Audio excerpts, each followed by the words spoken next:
যারা পথ হারিয়ে ফেলেছে, বিপদগামী হয়ে গেছে, তাদের পথ না। এখন যদি আমি জিজ্ঞেস করি নিয়ামত প্রাপ্ত কাদেরকে বলে, গজবগ্রস্ত কাদেরকে বলে, বিপদগামী কাদেরকে বলে, অনেকে হয়তো জবাব দিবেন নিয়ামত প্রাপ্ত কাদেরকে বলে আমরা জানি তো, অন্য আয়াতেই ব্যাখ্যা আছে ফাউলাইকা মা'আল্লাযীনা আন'আমা আল্লাহু আলাইহিম মিনান নাবিয়্যিন ওয়াস-সিদ্দীকিন ওয়াশ-শুহাদা'i ওয়াস-সালিহিন। নবীরা, সিদ্দিকরা, শহীদরা, নেককাররা, এরাই হলো নিয়ামত প্রাপ্ত বান্দা। কিন্তু এটা তো হলো উদাহরণ, সংজ্ঞা। একেবারে গজবগ্রস্ত কারা? বলবেন ইহুদিরা। বিপদগামী কারা? খ্রিস্টানরা। আমি বলবো তাহলে হিন্দুরা কই? আমি বলবো তাহলে বৌদ্ধরা কই? আমি বলবো তাহলে নাস্তিকরা কই? আমি বলবো তাহলে কাদিয়ানি কই? এরা কি বন্ধু হবে না শত্রু হবে?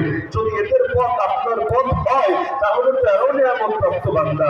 যদি বলেন না এদের পথ আমার পথ হবে না, তাহলে এরাও তো হয়তো গজবগ্রস্ত, না হলে পথ হারা। যদি গজবগ্রস্ত হয় কেমনে হলো? যদি ইহুদির মধ্যে সীমাবদ্ধ করে দেন, যদি বলেন পথ হারা, কিভাবে বানাবেন পথ হারা? যদি এটাও খ্রিস্টানদের মধ্যে সীমাবদ্ধ করে দেয়, তার মানে পরিচয় ভিন্ন জিনিস, উদাহরণ ভিন্ন জিনিস। মানুষ কাকে বলে? যদি জিজ্ঞেস করি একটা পরিচয় আছে নাকি নেই? অবশ্যই আছে। যদি জিজ্ঞেস করি মানুষের উদাহরণ কি? বলবেন হুজুর এইটা আপনি একজন, আমি একজন, আমরা যারা বয়ান শুনছি সকলে বিভিন্ন জন, এটা হলো উদাহরণ। কিন্তু উদাহরণ ভিন্ন জিনিস, পরিচয় ভিন্ন জিনিস। যা পরিচয় তা উদাহরণ না, যা উদাহরণ তা পরিচয় না। আমি যদি বলি মুরগি চোরার পরিচয় কি আর মুরগি চোরার উদাহরণ? একটা শব্দই বললাম না। এখন আমি যদি বলি উদাহরণ কি, হয়তো কোনো বুদ্ধিজীবীর নামও আপনি বলে বসতে পারেন। তো যদি বলি পরিচয় কি, আপনি বলবেন মুরগি চোরা তাকে বলে যে মুরগি চুরি করে, এখন চুরি করে নিজেই খায় আর চুরি করে পাকিস্তানি হানাদারের ক্যাম্পে সাপ্লাই দেয়। যারা চুরি করে তাদের কিন্তু মুরগি চোরা হয়।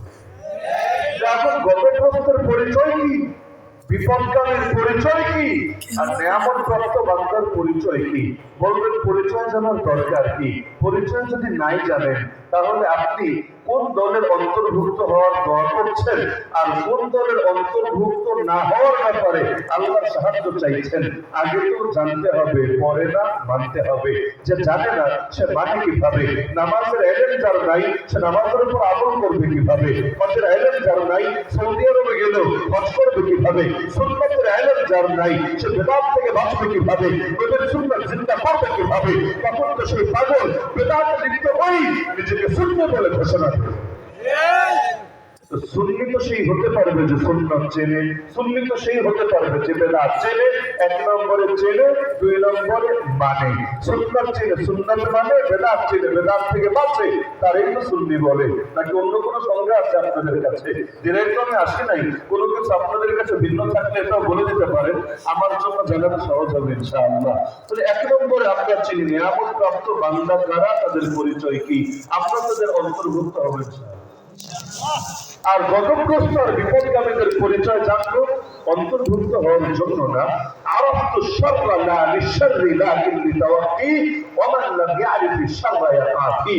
আমি মন্দ চিনেছি মন্দ থেকে বাঁচার জন্য, মন্দ করার জন্য না।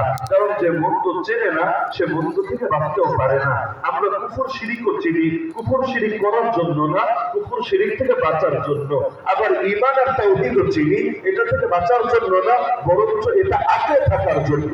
কিছু জিনিস মানুষ জানে করার জন্য, কিছু জিনিস মানুষ জানে ছাড়ার জন্য। যেমন আমরা কি দালালির পথঘাট জানি?